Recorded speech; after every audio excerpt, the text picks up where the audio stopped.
Cindy,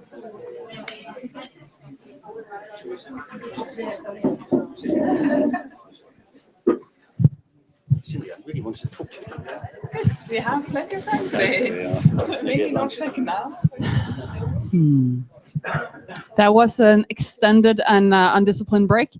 Now we have another 15 minutes to talk about and reflect on the presentations. And I'll invite the panelists to say something first. And I would like to give the word to Chris to begin with. Your views and reflections on the speakers and how they relate to your presentation and so forth, and dilemmas that you might have identified during the other panelists' talks. Well, that's put me on the spot a bit. I wasn't really thinking I had to... of course, all the speakers were outstanding and professional and brilliant. But well, I only had a couple of questions. I thought it was very interesting to see the other aspects, as you said, other perspectives on a similar issue, looking from different sides, particularly maybe your focus on refugees. I have two quick questions to you, if that's okay, Chair, to them, which is one, Cindy, particularly.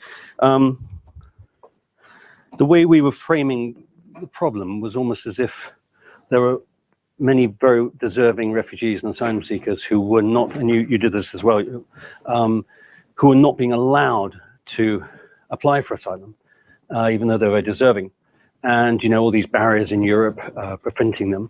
And sort of ironically and interestingly and almost humorously, the smugglers are actually depositing them on Europe's doorstep and saying, here they are. So they're doing an interesting service to those who want to see more access to asylum seeking. So, but my question is, my understanding is of the Refugee Convention International is that you're meant to be seeking refuge in the neighboring state, and you are meant to be seeking refuge temporarily, primarily, not for permanence. So the question arises, seeing as countries like Ethiopia and Kenya, who already host over 1 million Somalis, for example, that particular caseload, and Yemen host over 250,000 Somalis. Why are they not seeking refuge in those countries, including Eritreans who can seek refuge in Sudan, Ethiopia, Kenya? And the whole idea of the convention is that they do seek it in neighboring countries and don't seek it in 10 countries along. For example, this slightly crazy situation where you have Eritrean migrants in Calais who are insisting on wanting to get asylum in Britain. They won't accept it from France. It's sort of, it makes a bit of a nonsense of the whole refugee convention, it seems to me, or at least it needs to be rethought through and re-examined if that's where we are at, where refugees can insist, or asylum seekers insist on certain countries and not others, examining their claims. So that was my question to you. And the only other quick one I wanted was, you kind of suggested that conflict was one of the major motivators with that Frontex diagram you had. And yet we saw a lot of rings around Gambia, Senegal, Nigeria, other African contexts, which suggested that was the majority, which kind of confirmed our analysis, which is that conflict is not necessarily the biggest driver for what we're seeing crossing the Med at all. In fact, more people are crossing the Med for non-conflict reasons. Thank you. All right, thank you. And I hope that later today we'll hear from a legal expert on the 1951 Convention and whether you're expected to apply in neighboring countries. So what I can say from what I know is that the 1951 Convention, of course, was introduced after the Second World War to actually deal with the extreme burden of so many refugees in need of protection, with the idea also of kind of having a fair distribution of that load. And that was specifically focused on European refugees, and that was then later extended with the 1967 protocol. there are a couple of rights in the 1951 Convention. There's freedom of movement, there's the right to employment, etc., that are not actually offered regionally. So one argument is that, okay, if the rights to the 1951 Convention are not offered regionally, people have a right to move on. So if they're contained in refugee camps, what kind of implications does it have? But I know I'm on thin ice because, of course, many of the people that are seeking asylum in the region, in Africa, for example, are treated according to African conventions, which also include man-made or natural disasters, etc. So they're like the speaking about the legal aspects of refugee-ness, I think, is quite complex because we are looking at different types of conventions, and of course in Europe there's also the human rights conventions you have to look at. But I think you can say a lot more about that, but I don't recall anywhere in my refugee law courses that seeking asylum in neighboring countries was part of the deal, and that it was necessarily a temporary solution.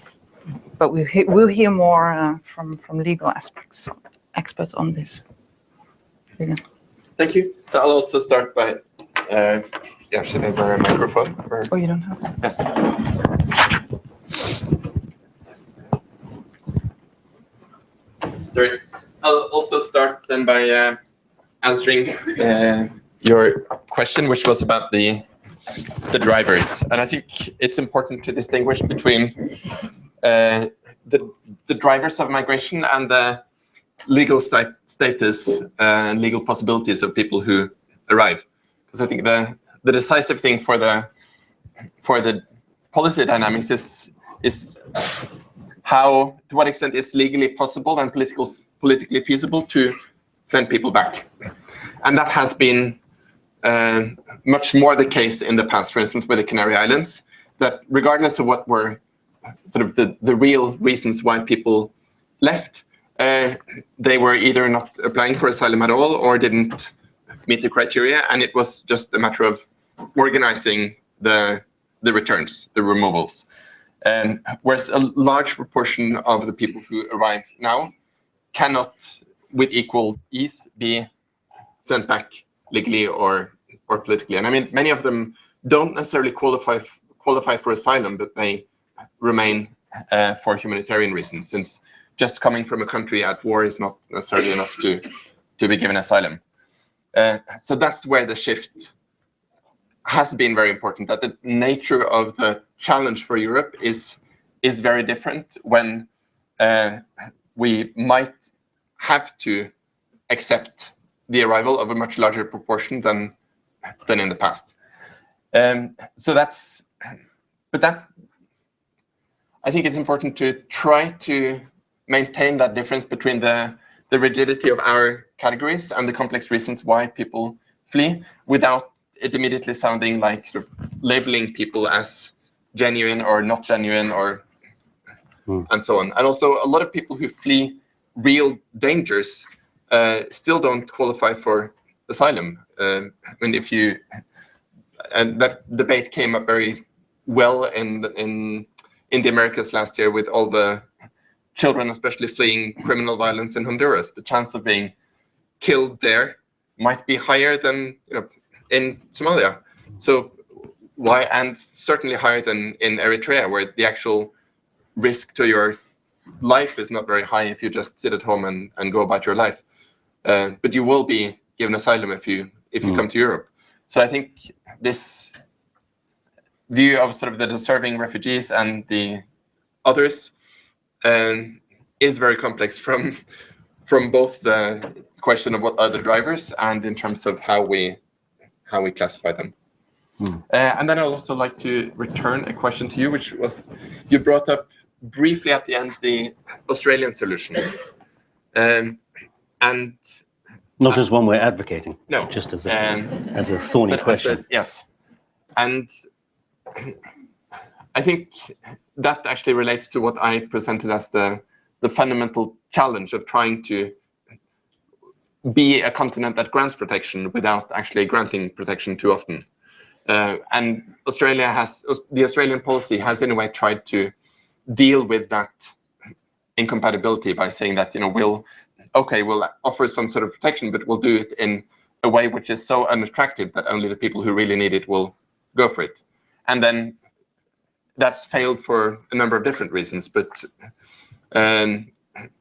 still you raised the question of whether the fairness of the European system of just making it difficult and dangerous is any better than the Australian system. So I agree we shouldn't go for advocating the Australian solution, but is there anything to learn from that line of policy or that experience?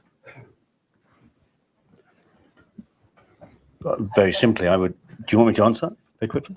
All I would say is that I think as we look at the problem and try to think of solutions, there shouldn't be anything that is off discussion. And so if Australia say that we have successfully stopped irregular maritime migration, even if we find it distasteful, it is interesting to look at what policies they did use to do that and whether those are replicable. We may decide they're not replicable, as you suggested. But we'll never know as long as we've got a balloon that we've only got a few fingers around and we're squeezing. Yes, they will. The bulges will come wherever our fingers are not. And as long as we've got an incomplete and disharmonized, if that's an English word, system, of course, we won't be able to see whether prevention will ever work. Because as you say, from the Grand Canaries, it's merely pushed inland and comes somewhere else. And it'd be interesting to know what's happened with Australian asylum seekers since they've been successful with the no boats policy, or at least in not having people landing. That's the only successful part of it. Where have they gone now? And maybe that's why we've got this situation right now with Indonesia and this horrific situation. So it's been pushed somewhere else. So do we need a globalized response to this? Or do we, Can I just, someone else, just tie in with that topic? And it's two strands of what you said there. It was a really interesting note you had on the globalization of these migratory flows, these entry methods, for instance, the global paradigm, I think you call it, the mobility. And it ties in with this question of Australia, I think, and if you can continue on that topic for a few moments, because as you're saying, you have this balloon effect here. It's quite familiar elsewhere from, say, the war on drugs, for instance, displacement of routes, of entry methods, of points of arrival, smuggling measures, and so on. And I think, again, well, we're seeing the Southeast Asian crisis, but also let's remember many of the nationalities that used to arrive in Australia now have been also appearing along European shores. It's a globalized market in these routes. And similarly, when Israel, as they have done, closed in a very draconian manner their borders, the routes from the Horn of Africa to Israel, well, now we have also displacement into the Libyan route. And similarly, Saudi Arabia, a major destination, closing its doors. Well, again, that pushes things around. So we need a global response. I want to hear your views on this. A global response that takes into account that when we extend this border security model to new countries, we're generating more risk. We're not solving anything. We're pushing the problem around. I want to hear if you agree or what you think. Could I actually add to that? Because I was thinking that's a really important point that you're making, that actually European policies of controlling and managing have created some of the problems we're now seeing, and that we really have to be careful. We can't control ourselves out of it. Migration management doesn't only lead to kind of new and more dangerous routes, but it actually also leads to conflict. So, for example, by returning large numbers of people regionally, for example, back into South Central Somalia at the moment, what you see is that actually creates great pressure on a country that's very fragile, that doesn't have the institutions to actually host these people, doesn't have legal systems to deal with land rights, etc., etc. So many of these migration management tools that are focused on short-term solutions, where success is actually seen as preventing entrance or kind of managing people back where they came from, etc., in the longer term lead to more problems. And I felt that came up very strongly from your presentation. It reminded me of Douglas Macy's presentation on similar things happening in the Mexican, American, or the US border, where actually the measures to prevent the crisis led to an increase of deaths and of so escalation of the problem. So I think that is really, really important. We keep in mind that the solutions we come up with don't actually make things worse. Sure, but then we need to be logically coherent on this. So what's the alternative? Is the alternative opening borders? Is that the alternative for the United States or for Europe? Or is it managing migration, as I think you've suggested in some of your articles? But as my question raised, will we ever offer enough legal channels for the numbers that will want to come to Europe? It's a demographic, it's a complex, as everyone said, it's a demographic issue, it's a socioeconomic issue, it's a political issue, it's a question of lifestyle, freedom, aspirations. It's not just running away from conflict, which is some people's reason for moving. And the more Europe or anywhere is seen as an opportunity, I think the floodgates will open even more. And I'm not using that term floodgates in a dramatic way. I just mean with the best intention to offer people and meet European needs for demand, labor demand, but also to meet people's aspirations with the best intentions. Will we ever satisfy the demand? So ultimately, opening the gates will be possibly storing up major problems in the future that I suggested in my last one of civil conflict. Me? Yeah. Okay. Yeah, let me just add to that. Well, of course, it's a very complex problem. There's no doubt about that. And finding a global system to manage this is not an easy thing, easy task, when every country also looks to its own political context. But let's remember as well some of the counterproductive effects of border controls within destination countries. When we close the border, we not just unsuccessfully keep people out, but we also prevent them from returning home when they don't have a job, for instance. If you are now, as is the case many West Africans in Spain, you're out of a job, you're without papers, well, you won't go back because you invested too much in that journey. You can't go back empty-handed. And if you go back, you will never be able to return. But whereas those who actually have papers, and I met people like that myself going back to Mali last year, they were actually now going home to Bamako, working there, and then perhaps in future when things look up, well, then they move back again. So we are closing that circulation as well. We are creating these stagnant pools, if you will, of people that really we could do a lot more there to actually draw on the potential of mobility, not just seeing it as a problem, I was trying to say. And this is exactly what Macy was arguing in the case of Mexicans, because it became increasingly difficult to move from Mexico to the US. People who normally actually circulated didn't want to take that risk. So the number of illegal migrants in the US really increased as a consequence of the greater restrictions. But what I actually wanted to focus on is also on this idea of kind of push and pull, and Europe as a kind of the promised land. And of course, there's been research on this also in the Imagine project, which you can draw on. But I feel that it's quite challenging to keep that image as if people who, for example, if we would take Syrians in kind of middle class or upper class positions, as if everything they wanted to do is move to Europe because they would have a better life. I mean, we have to be realistic and also look at the current situation in Europe. Is that really so great? The levels of unemployment in Spain, in Portugal, etc., are really, really high. The way that migrants are treated, that's really quite extreme. And I think many people are aware of these challenges. So this idea that, okay, well, there is push and pull factors, the developed world is horrible, Europe is wonderful. I would really like to challenge that, because I think the many people I spoke to have much more nuanced pictures of where opportunities and challenges are. And I don't think we should fool ourselves and say, well, Europe is the promised land for everyone. That is not the case. I think all of this is true, but there are some incompatibilities still.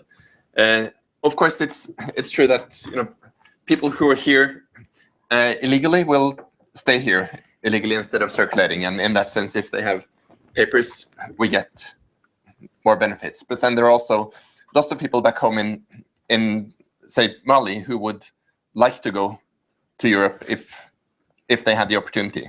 So maybe they would circulate, but then we would have many more people circulating than Europe would be willing to accept politically. And also, I agree that actually it's striking how few Africans in many countries want to go to Europe. Countries like Chad and Niger, only 10-15% say that they would like to go to Europe, which is in some ways surprisingly low, whereas in Ghana and Nigeria, it's more like 40-50%. And so there are clearly big differences within Africa in this image of Europe. And clearly it's also contagious around success stories in particular communities. So I think we can actually have this combination of, yes, many Africans don't see Europe as paradise and don't want to go to Europe, but still the numbers who do so are vastly greater than the numbers that can be realistically received in Europe. And to me, that's, anyway, as analysts, we have this dual challenge of, on the one hand, trying to influence this political opinion. And I think most of us would agree that Europe should accept more people in need. But then we also might say that we have the task of finding the best solutions within the sort of real political parameters that we have. And for instance, now the political issue in Norway is, should we accept 5,000 or 10,000 Syrian refugees? I mean, that's a drop in the ocean. And so with that kind of political climate in Europe and those very clear limits on the possibilities for receiving 100 times more migrants than we receive, what are the best options for managing the challenge in a humanitarian way? And that's a challenge that I think European politicians aren't really addressing in a successful way, and maybe we can help in that task, but it's difficult. I think we're moving towards opening the floor. I'll be very selfish and ask the first question myself. A number of you seem to question the construction of this as a humanitarian crisis. I mean, as you said, everybody's eating off the migration pie.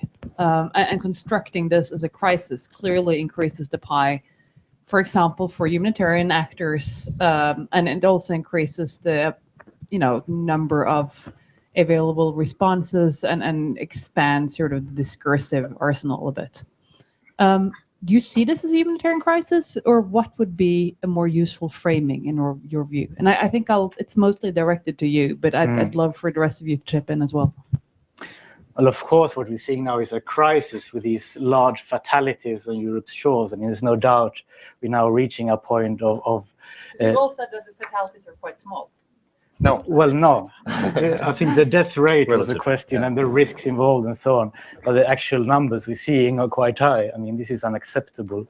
And it was unacceptable last year as well, with more than 3,000 people dying on Europe's doorstep. I mean, that shouldn't be acceptable at Europe's doorstep. We have the capacity to manage these flows. And that's the key point here, that it doesn't have to be this type of crisis. We could find other ways of intervening that were a lot less harmful, that would be a lot more constructive, creating some sort of regularized flows into Europe, for instance, and helping countries in the region in a much more constructive way, rather than enforcing more border control. So I think it's more a question of seeing in a longer perspective is really what I'm after, in that we kept seeing this crisis over the past decade, really. We kept seeing it growing, and every time there's a new crisis, we get more and more resources poured into the same old measures. And there might be border controls, of course, you have other sectors involved as well, but just you have this momentum again and again, the same old solution being proposed. And of course, the crisis, the drama we're seeing, the call for action we hear, and the media attention to this is contributing to it. I don't think it's a very difficult moment for politicians or anyone really to sit down and reflect and take some sensible long-term proposals. People reach for easy solutions. Anyone else? Yep. I think perhaps a humanitarian crisis is a subset of other crises. I've just jotted down 4 ideas, which is it's a management of migration crisis. It's a human rights or migration rights crisis. It's a crisis of law and order in rules of movement. And finally, it's a crisis of this devaluation of asylum seeking and refugee sacred sort of principles, you know. So there are lots of other crises that are going on, of which the humanitarian, the actual deaths, is a sort of almost like a subset of those the bigger picture. Perhaps that's why we haven't focused on it so much. I think we're ready to open the floor. Please introduce yourself and tell us whom you're directing your question to. Yes, please.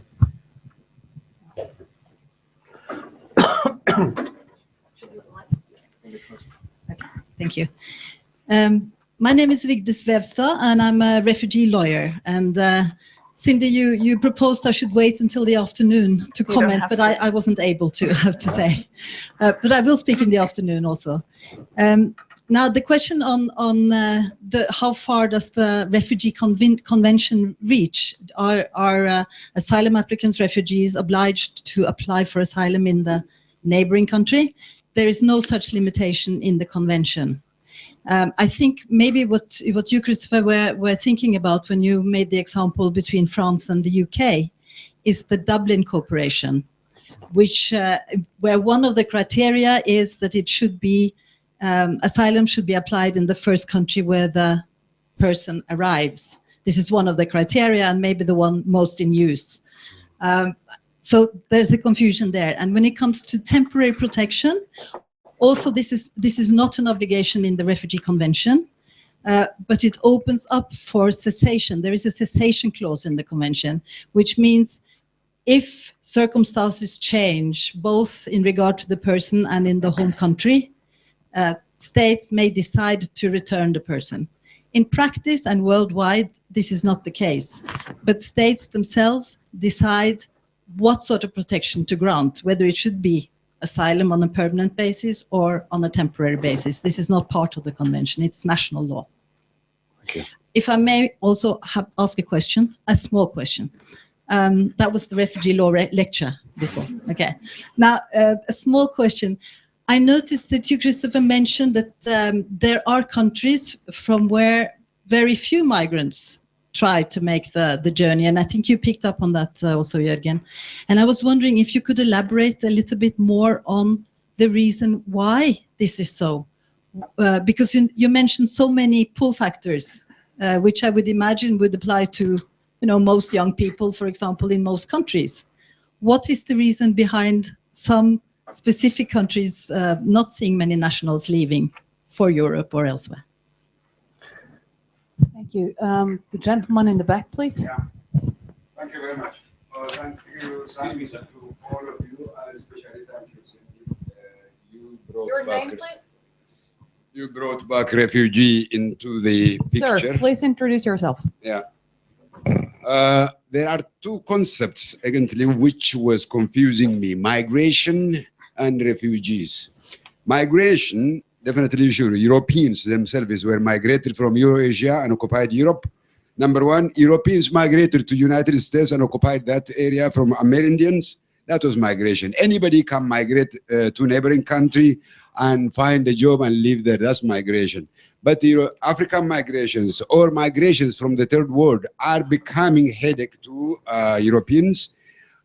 For me, refugees as refugees are different from migration.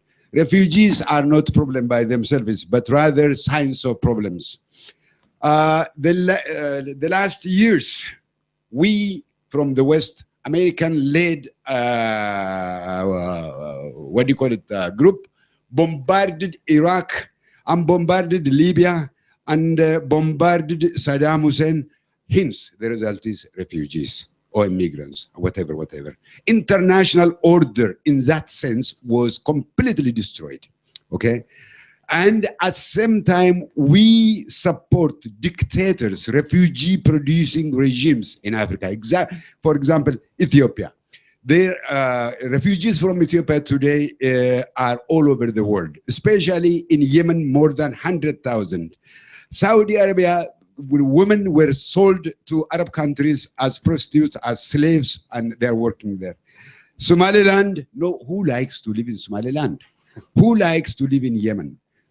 Sudan, there are many. Kenya, there are many. Djibouti, there are many. all those neighboring countries, Ethiopian regime sends troops and kidnap them back and kill them or torture them.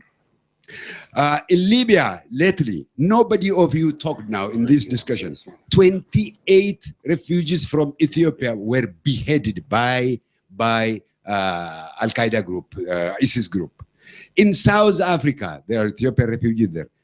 3 were burned alive, instigated by Zulu King. And now, as I said, we support dictators, refugee-producing regimes, such as in Ethiopia, illegitimate regimes, which disturbs Somalia. In return, Somalis are refugees because they don't want to accept puppet regime in Mogadishu. And at the same time, Al-Shabaab, it was an indirect creation of Ethiopian regime. This Al-Shabaab, terrible bandit Al-Shabaabs, which are killing people. So why do we help refugee-producing countries? Why do we mix migration and refugees? Thank you very much. Thank you, sir. I insist that you give your name when you ask a question. Thank you, the lady in the middle.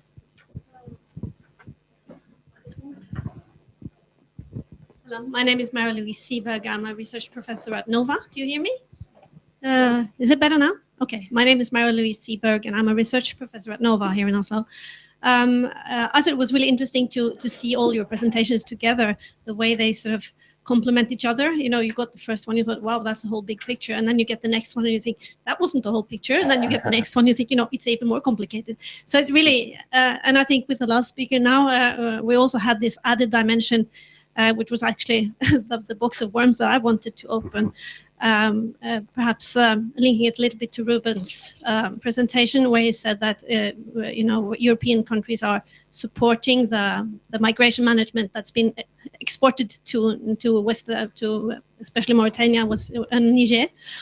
But European countries are also supporting regimes that are not especially visible in this context. Niger is one example. France is supporting Niger massively.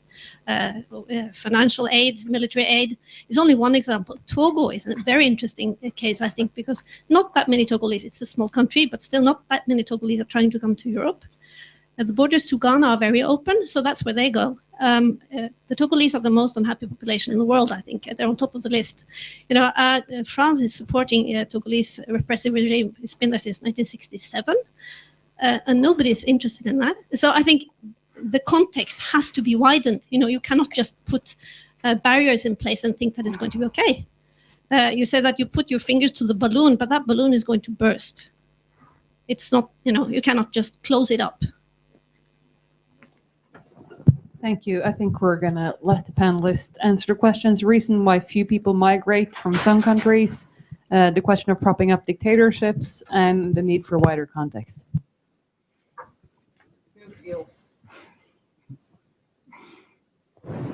Go ahead with the wise of you. Well, I'll quickly answer your question. Well, I won't answer it. I'll say that we don't really know why migration is coming from certain areas and not others. There are some indications, but this term, maybe I passed over it very fast in the presentation, the culture of migration. It seems that some countries have developed a culture of migration where a member of the family is sort of expected to go out, not necessarily to Europe, to anywhere and find. It's also a way of maximizing one's resources or options or diversifying within the family unit or community unit. I understand it's a way that people are responding to climate change at the moment. They're not necessarily all moving from an environmentally stressed area. They'll send a member or two members of the family to the city. It also could be linked to the presence of smuggling networks. So where smugglers have concentrated, marketing more, successful marketing. I noticed in Ethiopia in some research some years ago, in some valleys, nobody wanted to go anywhere. Nobody even knew about South Africa or Europe. And in other valleys, they all were talking about South Africa, and that's where they wanted to go. And it was linked to the presence of the brokers who were spreading the word of how good it was and what you could do with the money that you get from that. But there is something about Ethiopia, Somalia, and Eritrea that are the most migration-producing countries, if you like, in the Horn of Africa. They've all had civil conflict or international conflict at some point. And that may have created a groundswell, a critical mass, a diaspora in the West that are now funding, informing, and keeping the next waves coming through. And of course, it's self-fulfilling. and because the more successful are, the more they bring more family members over. And so that may happen with certain communities rather than other communities. I think it's called chain migration in migration theory. That's my answer. No, I think it's true that is my microphone on? No, yeah. That it can even be quite random why it starts in some places and not in others. But then once it does, then it very easily takes on this cumulative effect. And it's not just the smugglers. I think even more important are the social networks of knowing other people who have gone, and then, as you say, also having someone there already. But I think, as I mentioned briefly, even if you look at the country level data that we have on people's wishes to migrate, the variation within Africa is really striking. And also there is a difference in the modes of migration that people turn to. So while few Togolese make it across the Mediterranean on boats, they are the country in the world with by far the highest rate of applications for the US diversity visa lottery. And they have all sorts of ways of trying to get to the US through this visa lottery. So the desire for migration is enormous, but they direct it elsewhere. And the same in Cape Verde, where I've done a lot of field work. Many people want to migrate, but they almost uniformly said that they would never go illegally on a boat. So there's also those differences, and of course, part of that have to do with desperation. That, you know, if you're stranded in Libya, you are willing to take risks that you're not willing to take just because you have greater hope in a future elsewhere.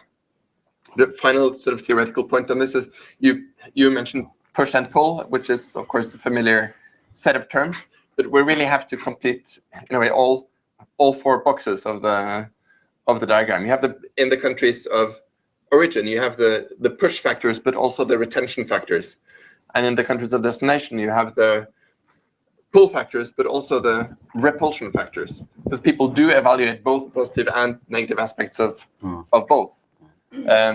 And we think, you know, as Danny mentioned, now the crisis in Europe may have had an effect on people's view on Europe, but then also some Africans says that, well, here there's crisis all the time, so why worry about sort of this temporary crisis in Europe?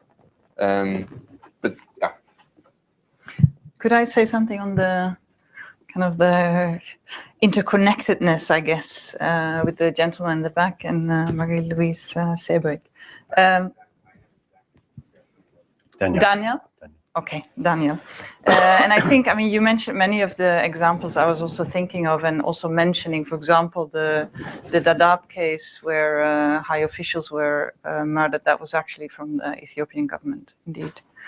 But the larger picture of European policies, so Norwegian foreign policies also affecting these conflicts, while at the same time you're saying the regional politics affect these conflicts. So that has implication for how we relate to these regional host states as solutions. I think is very important, and we haven't mentioned that enough. So it's not just the European migration management policies, but also the foreign policies that are very important, which in the case of Somalia has been really striking over the last 20 years, the different kinds of actors that were supported with the idea of preventing, for example, Islamic powers to take charge, and then actually that turning against, and then maybe supporting Ethiopia with very clear regional policy interests. So I think when we talk about long-term solutions, we are, of course, talking about political solutions, and that's more the kind of Ministry of Foreign Affairs that then has to think about those longer-term solutions.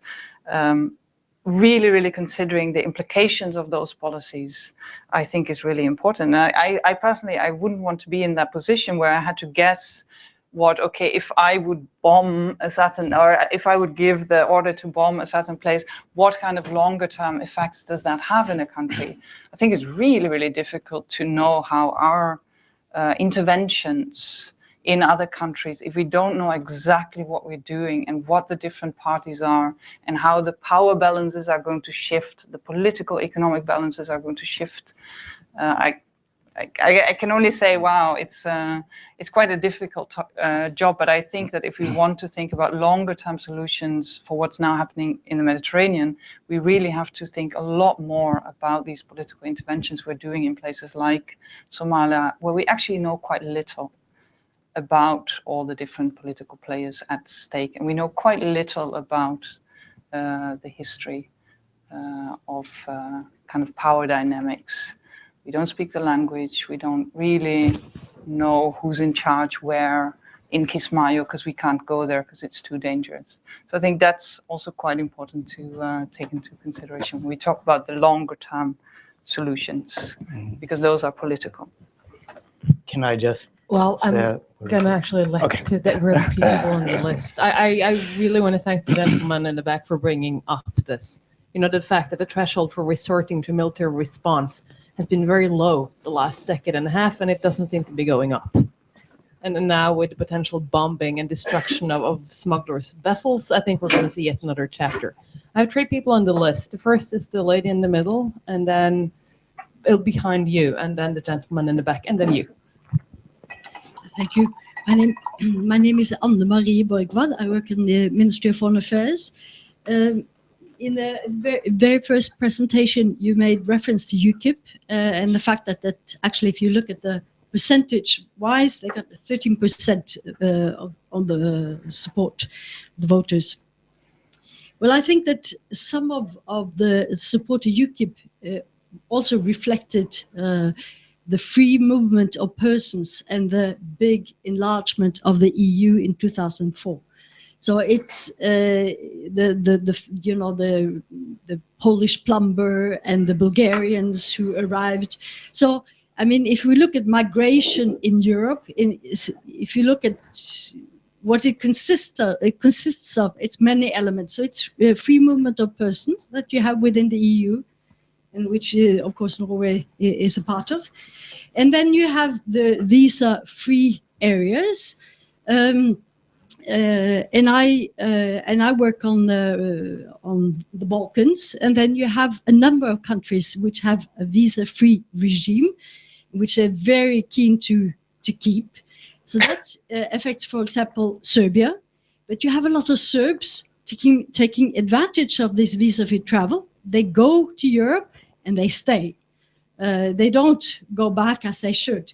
And then you have a case of Kosovo, which doesn't have visa-free access to Europe, to the Schengen area.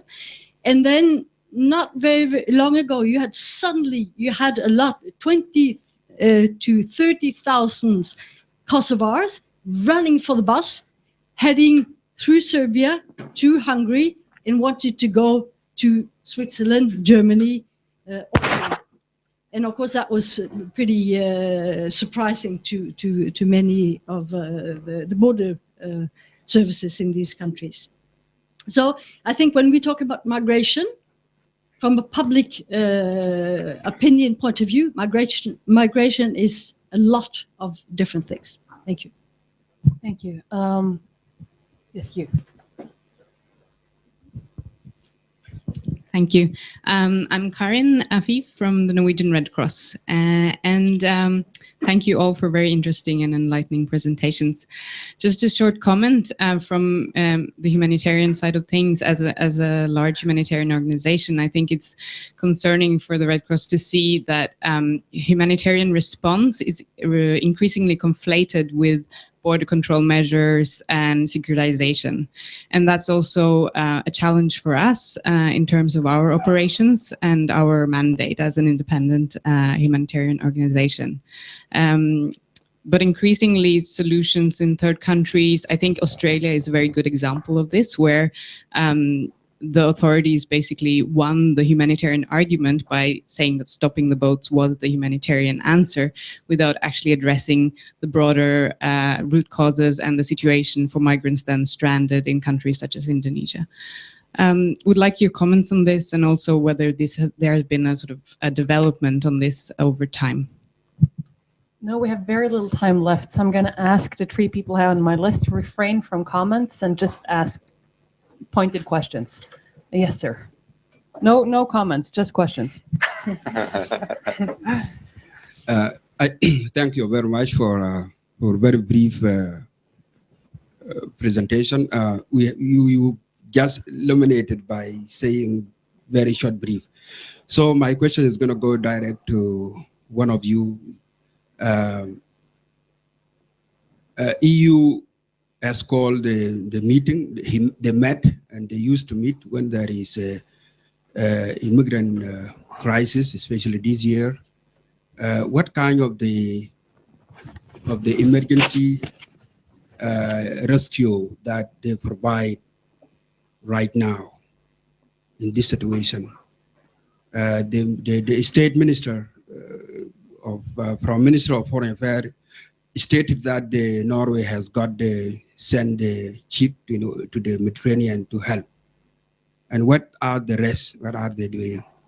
And I want to emphasize on the question of the first country arrived. Last year, there was a guy arrived to Greece. And the Greek should have to give him asylum, but he didn't. The guy roaming in the Europe until he reached to Norway. Norwegian, they took him to the camp. And then from there, and I think he made a very disaster when he killed people. Who's going to be blamed about that? Because if the destination, last destination is arrived, they should have to look to the embassies where these guys belong to be returned immediately from that embassy. But because the law, European law, put that they have to return to the first country, that why it's caused a lot of problem. We should have to look carefully about that situation. And European also, they have a lot of problems. They don't talk about it. They have authority measures. Sorry, sir, we have 3 minutes left. I would like the 2 other people who ask questions. All right, thank you.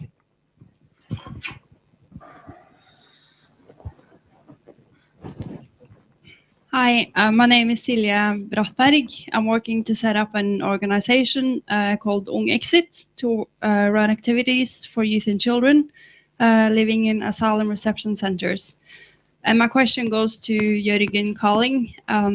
You mentioned human traffickers or people who engage in human trafficking. I remember having read, I think in Aftenposten, that in people who engaged in boarding ships previously in Adenbukta, that they are now engaging in human trafficking. And I'm wondering if there's been any research into why human traffickers engage in business. Thank you. And the final question is for Johan Meyer from the MFA. I think I will need one actually. Yeah.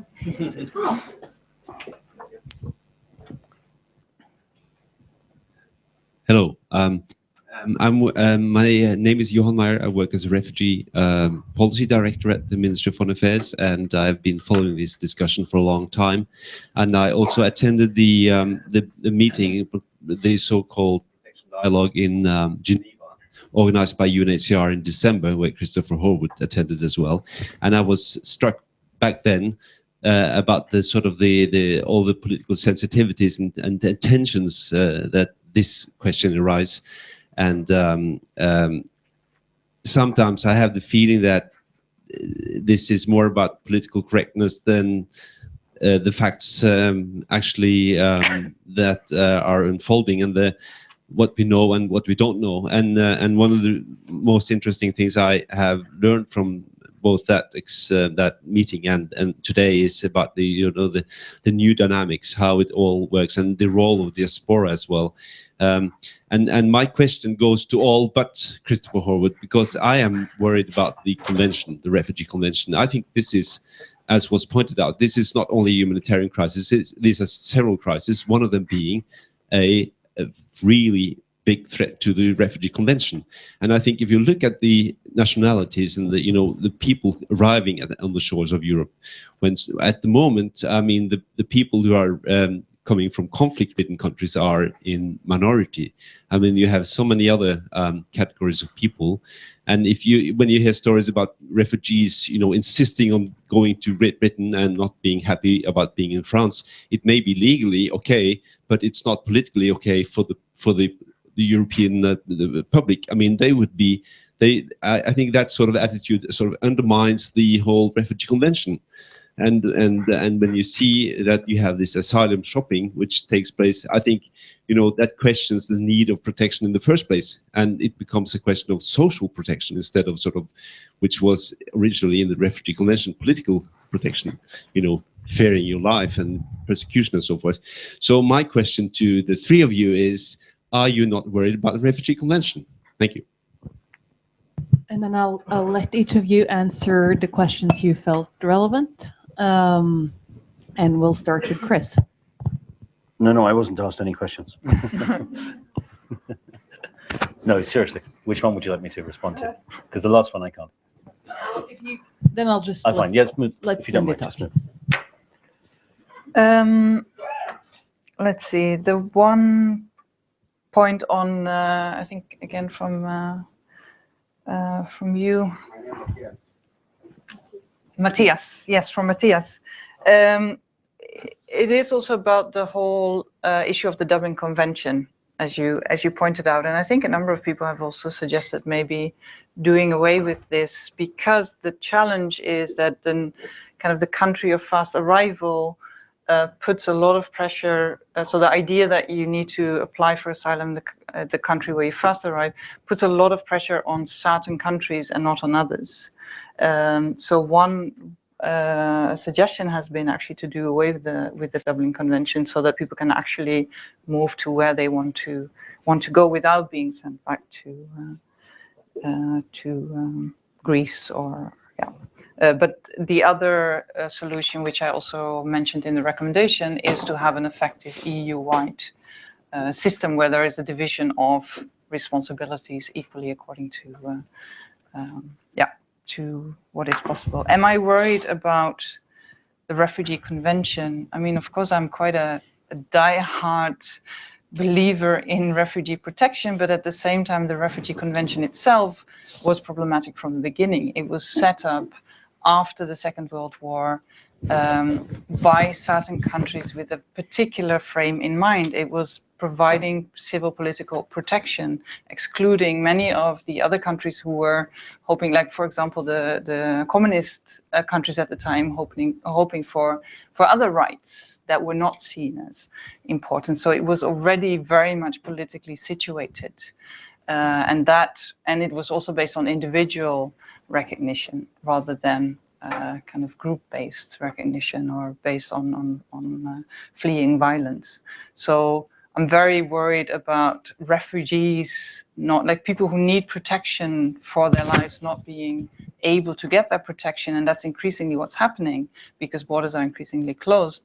But the 1951 Convention has never been a good tool for that. It was created at a very specific time by with the interest of certain powers in mind.